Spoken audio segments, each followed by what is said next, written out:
Clampdown. State of public emergency in corporate area reaps results. This evening, reactions from several stakeholders.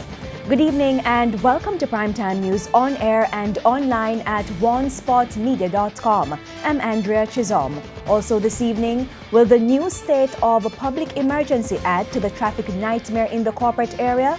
The authorities respond. Man who killed girlfriend and daughter dies in motor vehicle crash. And UDC's general manager resigns. We'll also have sports commentary and weather in this newscast, so stay with us. The news in detail right after this break. Primetime News headlines brought